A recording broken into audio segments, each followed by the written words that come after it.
craqué. Et il n'y a pas seulement les politiques, il y a les policiers aussi qui commencent à s'exprimer et appellent à... On a entendu dans le journal un sursaut citoyen, même les mots sont assez forts. Denis Jacob, vous êtes face à un gilet jaune. Qu'est-ce que vous auriez eu envie de lui dire en face à face ? Déjà, je précise que nous, on fait le distinguo entre la grande majorité des gilets jaunes qui, en province, manifestent pacifiquement, portent leurs revendications, font des barrages filtrants et pas des points de blocage. Et puis, vous avez une frange des gilets jaunes, beaucoup plus radicales, qui viennent à Paris et qui, par un effet d'entraînement, se laissent influencer par les casseurs de tout poil, représentés par des ultra-gauches, des ultra-droites, mais également des casseurs professionnels et des jeunes de banlieue qui profitent aussi du chaos pour venir piller et saccager. Donc, je ferai un peu comme a dit mon collègue tout à l'heure sur votre antenne. Il y a besoin d'un sursaut parce qu'aujourd'hui, on est dans une situation particulièrement problématique avec l'attentat de Strasbourg et que notre rôle de policier sur une manifestation non déclarée, non organisée, non anticipée, non préparée, eh bien, induit des risques majeurs pour la sécurité des Gilets jaunes eux-mêmes. Je rappelle qu'on fait du maintien de l'ordre, mais on ne fait pas du maintien de l'ordre pour aller matraquer les Gilets jaunes.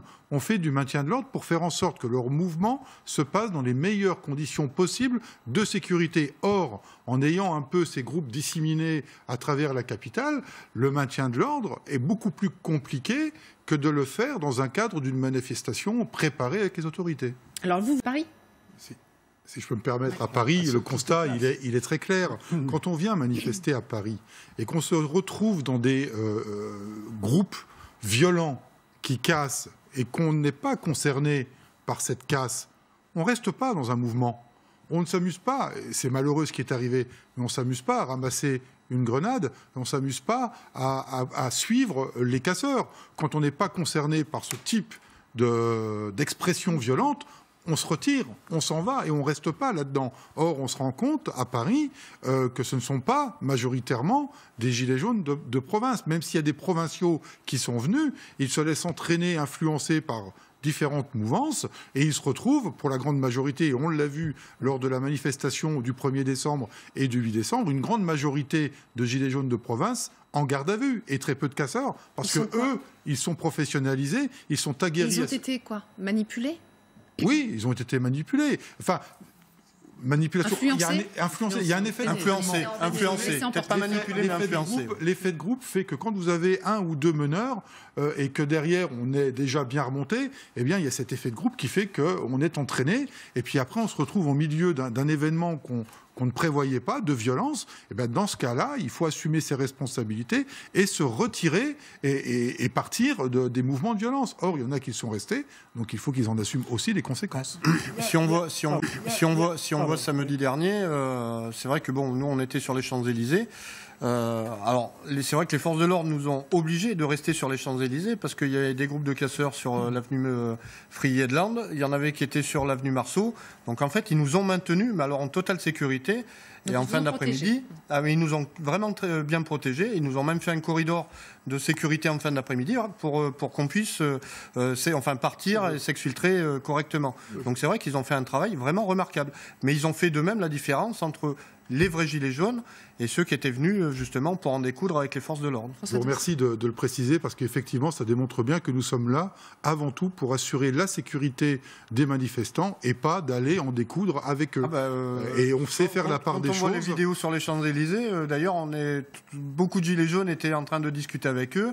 Ils nous ont même fait un petit corridor pour qu'on puisse aller se restaurer sur la rue Marbeuf.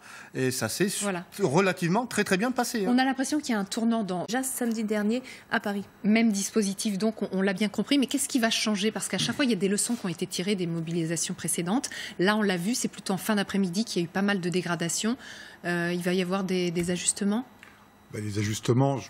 Je vais vous en parler parce qu'on a eu une fuite la semaine dernière d'une note d'organisation et c'est assez irresponsable d'ailleurs que quelqu'un potentiellement interne au ministère de l'Intérieur ait pu diffuser cette note. Donc je me garderai bien de donner toute précision sur le dispositif qui pourra être mis en place, même s'il sera sensiblement similaire à la semaine dernière. Le but est effectivement d'aller au plus vite en amont sur ceux qui seront identifiés comme casseurs potentiels, de façon à les exfiltrer de toute manifestation pour éviter qu'ils mènent des groupes, je le disais tout à l'heure, avec un effet d'entraînement de gens qui ne sont pas du tout là potentiellement pour casser, mais qui se laissent entraîner, et donc exfiltrer ces individus-là pour éviter d'avoir toute la casse. Ça, vous pouvez le faire.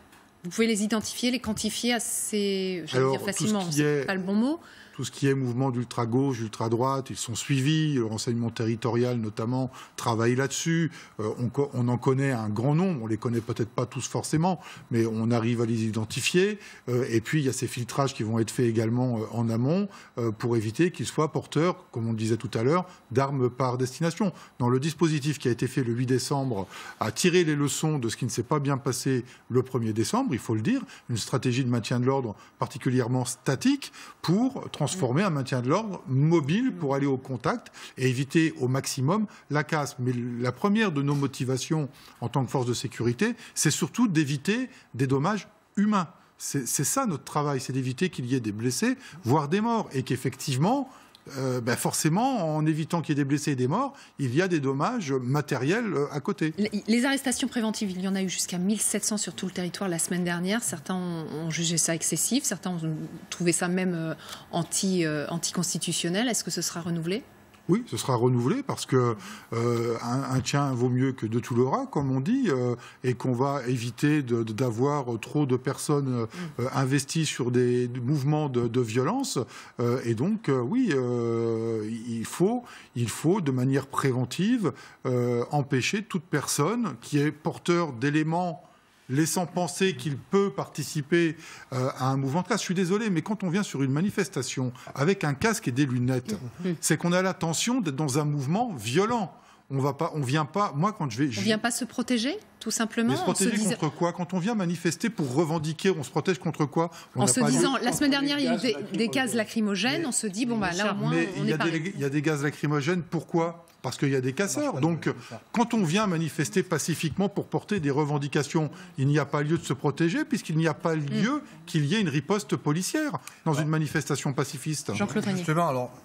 De notre émission à partir de 15h, quel est l'état d'esprit des forces de l'ordre ? On avait l'impression que les policiers, les gendarmes étaient plutôt conciliants au début de ce mouvement. Aujourd'hui, ils commencent à être à bout. Évidemment, les forces de l'ordre sont fatiguées. On n'est pas non plus sur une position qui consiste à dire qu'il faut faire droit de retrait ou droit de grève. Les forces de l'ordre régaliennes, les Français en ont besoin pour faire face. Mais s'il faut y aller, comme on dit, les forces de l'ordre seront présentes et encadreront au mieux le dispositif. La colère commence à gronder parce qu'en fait, cette hyper-mobilisation, elle n'est pas d'hier.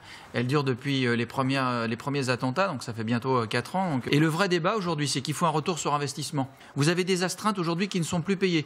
Vous avez des heures de nuit qui ne sont pas revalorisées depuis des années. Donc à un moment, les policiers jusque-là, ils étaient motivés, ils font leur travail avec acharnement. Mais il ne faudrait pas effectivement que ça se retourne contre eux. Nous avons les lycéens, les étudiants qui manifestent à plusieurs endroits sur Strasbourg, commettent des dégradations. Beaucoup d'interpellations sont en cours de nouveau. Il y en a eu mardi, il y en a eu lundi. Mes collègues sont en souffrance. Mes collègues me répètent sans cesse, on va tenir parce qu'on veut tenir, parce qu'on doit tenir.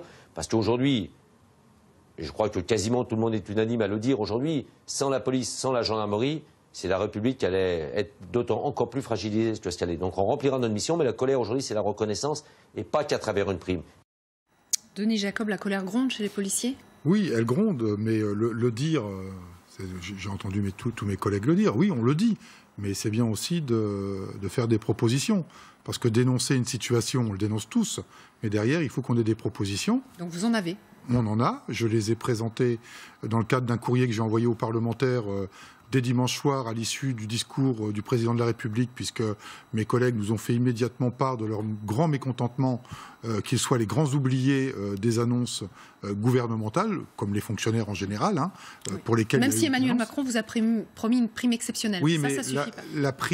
La prime, c'est à l'instant T et ça ne répond pas aux problèmes et au malaise de fond. On a des dossiers récurrents qui traînent depuis des années, qui ne sont pas réglés. On a des outils qui ont été votés dans les instances paritaires avec ces mêmes syndicats qui viennent d'intervenir. On a les outils pour améliorer les conditions de travail des policiers. Et rien n'est fait. Et on ne le fait pas. Donc moi, j'ai saisi les parlementaires dans un courrier de 3 pages. J'ai saisi le président de la République lundi, ainsi que le Premier ministre et le ministre de l'Intérieur, avec des propositions qui n'ont pas d'incidence immédiate grave sur le budget de l'État. C'est-à-dire, ces réformes qu'on les mette en place. Je ne vais pas rentrer dans le détail parce que ce serait vraiment trop technique, mais on a des réformes qui nous permettent de redéfinir les structures et les unités de la police nationale pour permettre de mettre en place un nouveau régime horaire qui permettrait aux policiers d'avoir un week-end sur 2 de repos et un jour par semaine de repos sur 2, alors qu'aujourd'hui, ils ont un week-end sur 6. Mais qu'est-ce que vous êtes en train de nous dire? Si ça continue comme ça, nous aussi, on va mettre des gilets jaunes. Il va falloir nous entendre aussi. Mais je pense que je n'ai pas besoin de le dire aujourd'hui. On l'a vu il y a 2 ans. D'octobre à décembre 2016, il s'est passé quoi? C'était une première. Moi, j'avais signalé dès octobre 2015, dans le cadre des instances paritaires du ministère de l'Intérieur, qu'il y avait un malaise, que la grogne était là et qu'il fallait vite réagir, sinon on allait avoir un mouvement de contestation. On l'a eu 1 an après avec un mouvement qui a totalement échappé aux syndicats représentatifs. Et aujourd'hui, je tire à nouveau le signal d'alarme parce qu'on est exactement dans la même configuration, mais que les choses sont claires. L'intérêt supérieur de l'État passe avant tout. Nous sommes des professionnels de la sécurité, les collègues feront leur boulot, mais il ne faut pas mettre de côté le fait que sur leur temps de repos, ils pourraient à nouveau descendre dans la rue. Il faut faire...